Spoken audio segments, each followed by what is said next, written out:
एक साधु बाबा के पास रहने के लिए घर नहीं था, तो सुहाना ने अपने घर का एक कमरा साधु बाबा को दे दिया। क्योंकि बाबा सुहाना से रोज़ रहने के लिए कह रहा था, तो वह उसी दिन अपना सारा सामान लेकर सुहाना के द्वारा दिए गए कमरे में आ गया। पहले तो कुछ दिनों तक तो सब ठीक चला, पर एक दिन जब सुहाना बाबा के लिए खाना लेकर गई, तो सुहाना ने ध्यान दिया कि बाबा की नज़र सीधा सुहाना की छाती पर है।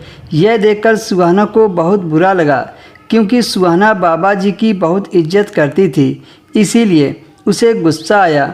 पर उसने यह सोचकर कुछ नहीं कहा कि शायद बाबा जी का ध्यान कहीं और हो और मुझे गलतफहमी हो रही हो। पर यही सोचना सुहाना के लिए बहुत गलत साबित हुआ। सुहाना का पति शहर में रहकर काम करता था और सुहाना गांव में ही रहती थी। एक दिन सुहाना बाथरूम में नहा रही थी, तो उसे ऐसा लगा कि कोई दरवाजे की सुराख से अंदर झांक रहा है। जैसे ही सुहाना ने दरवाज़ा खोला, तो बाबा जी बाहर ही खड़े थे। जब सुहाना ने बाबा से पूछा, आप यहाँ क्या कर रहे हैं, तो बाबा ने बड़ी सफाई से कहा, मैं हाथ धोने के लिए आया था। अब सुहाना को बाबा की हरकतों पर शक होने लगा, पर फिर भी सुहाना ने बाबा को घर से नहीं निकाला, यह सोचकर कि बेचारे कहाँ भटकेंगे। एक रात 2 बजे के आसपास सुहाना की आँख खुली। वह पानी पीने के लिए उठी, तो उसने देखा बाबा के कमरे की लाइट ऑन है।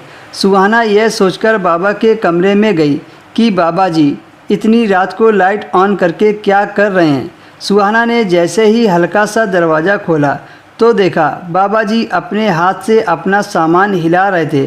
तभी अचानक से बाबा ने सुहाना को देख लिया और तुरंत उठकर सुहाना को अपने कमरे में खींच लिया और अंदर से दरवाज़ा लगा दिया। सुहाना डर की वजह से चिल्लाने लगी।